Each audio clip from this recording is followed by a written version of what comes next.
वहां मैं पश्चिमी उत्तर प्रदेश की बात कर रही हूं, वहां का गणित राजीव क्या कहता है सीटों के आधार पर, क्योंकि काफी दिलचस्प हो चला है। एक एक सीट पर दो दो उम्मीदवार हैं समाजवादी पार्टी, अब पता नहीं क्या करेगी। मैं इमरान मसूद और धर्म सिंह सैनी की बात कर रही हूं, तो उधर बीजेपी भी पहले उम्मीदवारों को टिकट देती है, फिर नाम हटाकर दूसरे को दिया जाता है, तो काफी दिलचस्प हो चली है पश्चिमी उत्तर प्रदेश की लड़ाई। राजीव,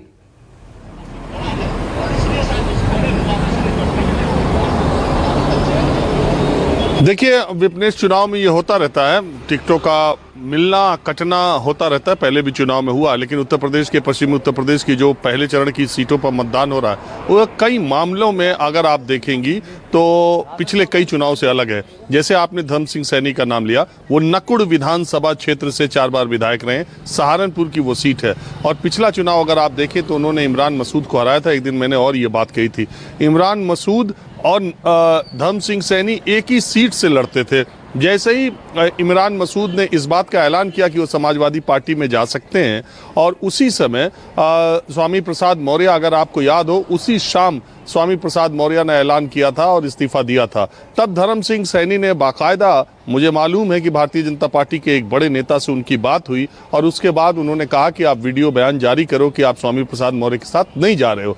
तब धर्म सिंह सैनी ने वीडियो बयान भी जारी किया, बाकायदा उसी कपड़े में जिसमें बाद में इस्तीफा देकर के वो अखिलेश यादव से मिले थे, अगर आप याद करें। तो धर्म सिंह सैनी ने बाकायदा स्वामी प्रसाद मौर्य के पार्टी छोड़ने के बाद एक बयान, वीडियो बयान जारी किया कि मैं स्वामी प्रसाद मौर्य के साथ नहीं जा रहा हूं, मैं भारतीय जनता पार्टी का अनुशासित सिपाही हूं, कार्यकर्ता हूं।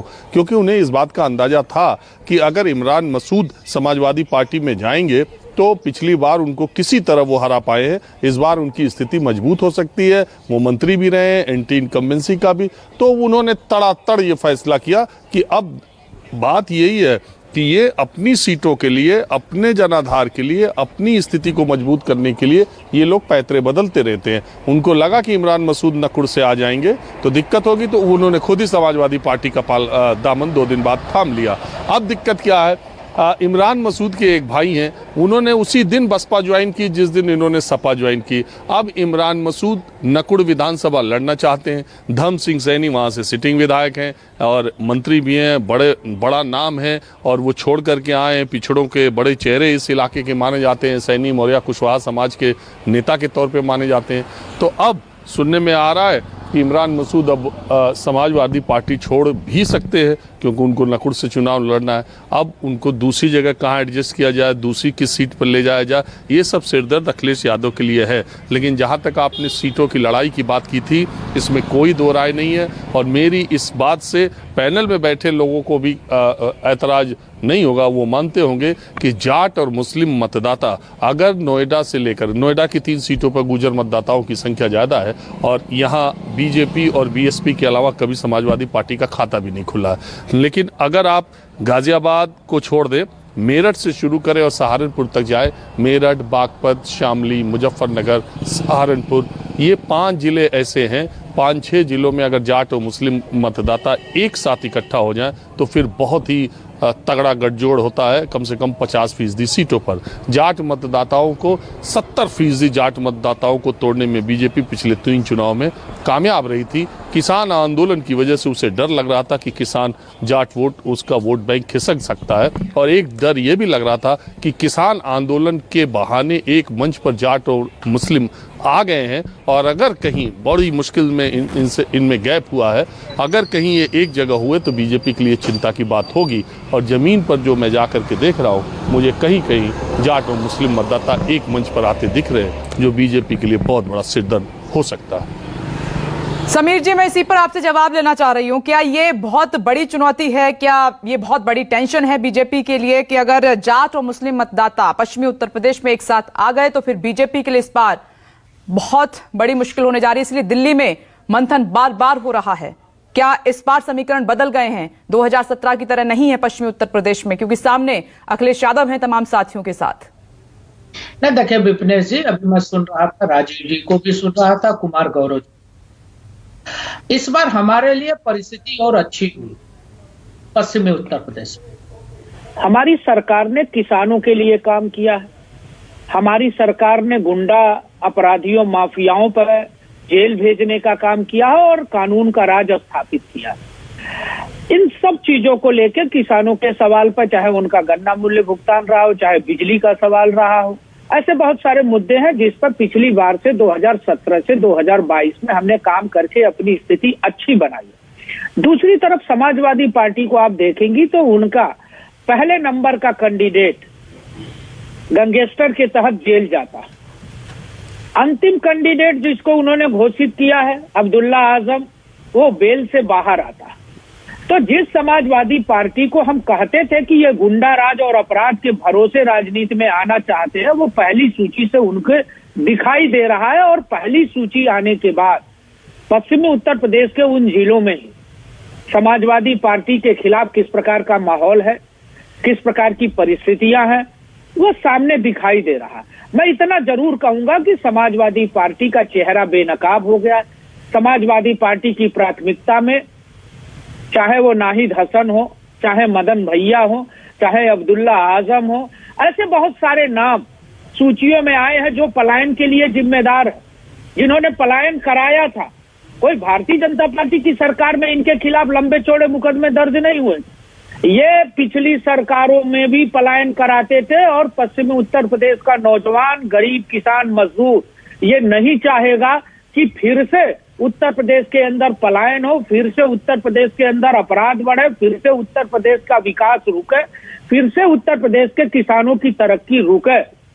और कुमार गौरव जी जिस बात को कह रहे थे कि लड़ाई तगड़ी होगी, लड़ाई कोई तगड़ी नहीं है। अखिलेश यादव जी अपना अस्तित्व बचाने के लिए 44 सीटें भी दोहराने के लिए कहीं न कहीं इस प्रयत्न में है कि हम अपनी सीटें बचा ले जाए, इसके लिए वो इधर उधर का प्रयास अखिलेश यादव कह रहे हैं कि पश्चिमी उत्तर प्रदेश में बीजेपी का जनाधार खिसक गया है और इसीलिए बीजेपी घबराई हुई है, इसीलिए इतनी बैठकें चल रही हैं, बड़े नेता इन्वॉल्व हैं। नहीं, देखिए विपनेश जी, बैठक हमारी परंपरा है, हम लोकतांत्रिक दल है और आप भी जानती हैं, कुमार गौरव भी जानते हैं कि बीजेपी जिले से संगठन से नाम मांगती है और उत्तर लेके सीईसी तक जाती है। हम सब स्तरों पर विचार करते हैं, फिर हम प्रत्याशी घोषित करते हैं। हमने 107 सीटें घोषित की पहले और दूसरे चरण की। एक नाम भी कोई नहीं बता सकता है कि जिस नाम पर अपराध की मुहर लगी हो, लेकिन समाजवादी पार्टी की सूची आप देख लीजिए। नहीं, ऐसा नहीं है। पिछले विधानसभा चुनाव में अगर आप लिस्ट निकालेंगे उम्मीदवारों की तो 100 से ज्यादा ऐसे उम्मीदवार आपकी भी सूची में थे जिन पर मामले दर्ज थे। समीर जी, ऐसा नहीं है, हर पार्टी में है ऐसे लोग, कोई भी पार्टी अछूती नहीं है इससे। लेकिन मेरा मतलब यह है कि एक तरफ इतना लंबा किसान आंदोलन चला तो जाट लैंड क्या आपके लिए मुश्किल है, दूसरी तरफ आरएलडी समाजवादी पार्टी के साथ है, उनकी लिस्ट आने वाली है आज दूसरी। तो मैं ये कह रही हूं कि क्या 2017 जैसी परिस्थितियां आपको नजर आ रही हैं 2022 में? नहीं, 2017 से अच्छी परिस्थिति है। मैं तो कह रहा हूं कि काम के आधार पर हम चुनाव में जा रहे हैं, विकास के आधार पर जा रहे हैं। हम प्रधानमंत्री आवास सबको दिए, हम शौचालय सबसे ज्यादा दिए हैं उत्तर प्रदेश के अंदर। किसानों का 1,44,00,000 रुपए हमने गन्ना मूल्य भुगतान किया है, 1,44,000 करोड़ रुपए। हमने बंद शुगर मिलों को चलाया है, हमने रामाला शुगर मिल की क्षमता 500 करोड़ रुपए दे के बढ़ाई। विपनेश जी, योगी आदित्यनाथ जी ने बढ़ाई, अखिलेश यादव और मायावती ने रामाला शुगर मिल, जो चौधरी चरण सिंह के जन्मभूमि की शुगर मिल है, क्यों नहीं बढ़ाया? ये पश्चिमी उत्तर प्रदेश पूछता है। पश्चिमी उत्तर प्रदेश में आज बहन बेटी सुरक्षित है, गुंडा और अपराधी कहाँ है?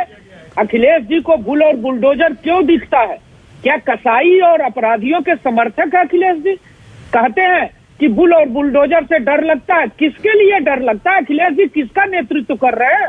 मैं जवाब ले लेती हूँ, कपिश जी हमारे साथ मौजूद हैं, आती हूँ मैं। अब क्या करेंगे कपिश जी समाजवादी पार्टी? इमरान मसूद वर्सेस धर्म सिंह सैनी, एक ही सीट से वो लड़ना चाह रहे हैं। विपनेश जी, सबसे पहली चीज एक बात ये कहेंगे कि अनइंटरप्ट हम भी 15 मिनट बोले और हमारे शमीर भाई ने बोला है जवाब मुझे। देखिए, हमारे यहाँ कोई दिक्कत नहीं कि इमरान मसूद साहब हो चाहे हमारे हैं, और हम कैसे एडजस्टमेंट करना है ये हमारे यहाँ पार्टी के लोग जानते हैं और वो हमारे पार्टी में आकर के हमारे पार्टी का अनुशासित सिपाही है, उसमें कोई हर्जा और किसी को चिंता करने की आवश्यकता नहीं। दूसरी चीज तो हम ये कहना चाहते हैं कि देखिए, ये इतने घबराए हुए हैं क्योंकि हमने तो संलयन की क्रिया की है, ये तोड़ने की क्रिया की थी। तो तोड़ने वाले जो लोग थे उनको उत्तर प्रदेश की जनता बहुत अच्छा से समझ चुकी है और ये पश्चिम में बैठे हुए हैं जहाँ किसानों की धरती है, और वहां पर ये ऊर्जा अपना दे रहे हैं, कह रहे हैं कि हमने किसानों को बिजली दी। अरे भैया, 7.5 रुपया बिजली दे के एहसान कर दिए थे क्या? कौन सी बिजली आपने दे दी? कहाँ आपने 1 यूनिट का कारखाना बनाया? क्यों आप देश को और प्रदेश के लोगों को भ्रमित करने का काम करते हैं? समाजवादी पार्टी ने कहा है कि हम 300 यूनिट बिजली फ्री देंगे सभी को उत्तर प्रदेश में, और किसानों की जो सिंचाई की बिजली होगी वो एकदम मुफ्त होगी, चाहे वो जितना सिंचाई करना चाहे करें। तो कहाँ आप टिक रहे हो, कहाँ खड़े हो रहे हो? और आप कह रहे हो कि इनके पहले और इनके अंतिम उम्मीदवार, अरे आपके तो मुखिया ही 302 के मुलजिम में 5 रुपया कांड में 302, 307, 153 बी के उनसे 5-10 केसेस है। अब सुन लीजिए, नहीं अभी मैं आपके बीच में नहीं बोला था समीर भाई, आपके बीच में मैं नहीं बोला था, हम आपके बीच में नहीं बोले थे। आपके डिप्टी मुख्यमंत्री के बिजली देते नहीं थे, 5 साल में बिजली दिए नहीं, 4 जिले को बिजली देते, 4 जिले को, और आपने जो भी टिकट दी है उसमें से 100 टिकट ऐसे हैं जिसके ऊपर हीनियस क्राइम है। एक मिनट रुकिएगा। कपिश जी और समीर जी, 1 मिनट, मैं चाह रही हूँ कि सुबह का वक्त है, एक एक करके हम बात करें। और स्पीच राजीव कुछ कहना चाह रहे हैं? विपनेश जी, मेरा इतना कहना है कि तथ्यों के आधार पर बात करें। नहीं समीर जी 1 मिनट आप वेट कीजिए सर। आपने अपनी बारी में कहा, आपने अपनी बारी में बोला, अब कपिश जी की बारी है, कपिश जी को बोलने दीजिए। कपिश जी, मेरे सहयोगी राजीव कुछ कहना चाह रहे हैं, फिर मैं आपके पास ही आ रही हूँ, कपिश जी दोबारा कुछ बताना चाह रहे हैं? नहीं, मैं आ रही हूँ, आपके पास ही आ रही हूँ दोबारा। झूठ आरोप मतलब नहीं समीर जी, 1 मिनट रुक जाइए सर, 1 मिनट रुक जाइए, हम एक एक करके बात करेंगे। समीर जी बस 1 मिनट रुक जाइए, एक एक करके बात करते हैं। मैं आपकी बारी में आऊंगी, सवाल पूछूंगी तो आप जवाब दीजिएगा। 1 मिनट रुक जाइए। गंगा जल में झूठ कौन बोलेगा? ठीक है कपिश जी, 1 मिनट रुकिए। राजीव क्या कहना चाह रहे हैं आप? फिर मैं कपिश जी के पास ही आऊंगी दोबारा।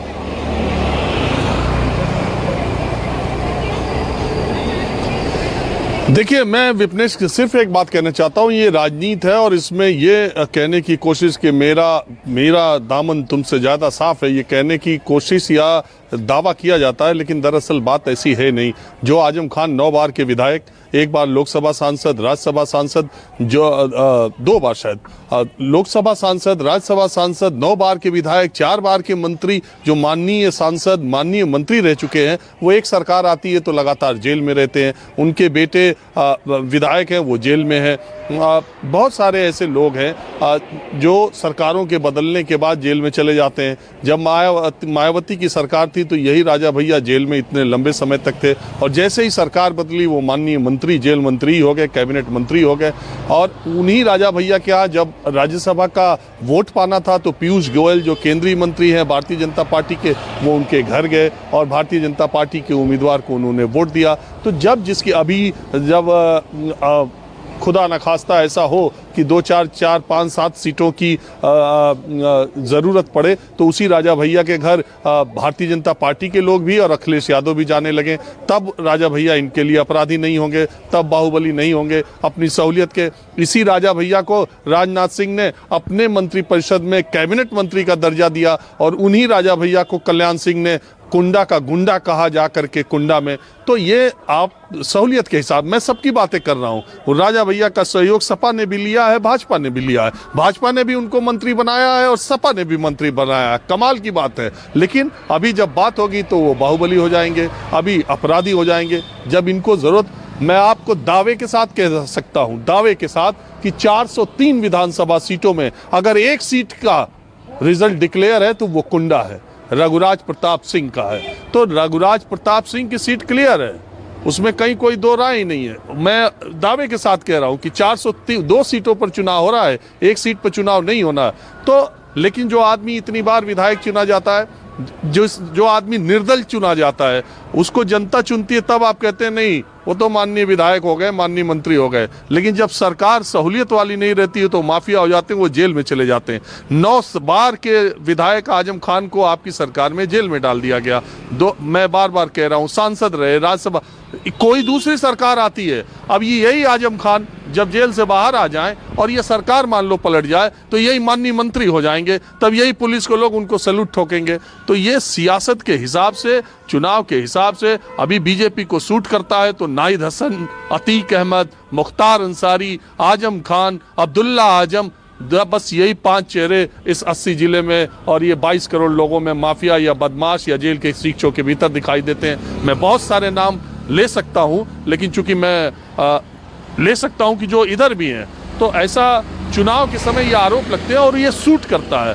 भारतीय जनता पार्टी के लिए ये मुद्दा सही है। अखिलेश यादव और अजय चौधरी जो दूसरे मुद्दे पर चल रहे हैं उनको माइनॉरिटी का वोट चाहिए। और अजय चौधरी आज ऐसी स्थिति में है, पहली बार ऐसी स्थिति आरएलडी की है कि चरण सिंह के बाद से, अजीत सिंह के बाद से आज ऐसी स्थिति में ना उनका लोकसभा में कोई एक है ना विधानसभा में कोई एक है। और ये उनके अस्तित्व का चुनाव है। अगर इस बार भी वो ठीक से नहीं कर सके तो उनकी पार्टी रह पाएगी कि नहीं, एक बहुत बड़ा संकट है। अखिलेश यादव मुलायम सिंह के शारीरिक रूप से कमजोर होने के बाद पहला फुल फ्लेजेड चुनाव अपनी बदौलत लड़ रहे हैं। 44 सीटें हैं, इतनी कम सीटें सपा के पास कभी नहीं रही हैं जब से वो बनी है। अगर वो ठीक से नहीं लड़ पाए तो ये भी उनके अस्तित्व के चुनाव है। तो ये दोनों तरफ से बातें हैं। और भारतीय जनता पार्टी के लिए चुनौती ये है कि 2022 में अगर उत्तर प्रदेश किसी भी कारण से खिसक गया तो फिर 2024 की कुर्सी थोड़ी बहुत हिलने डुलने लगेगी।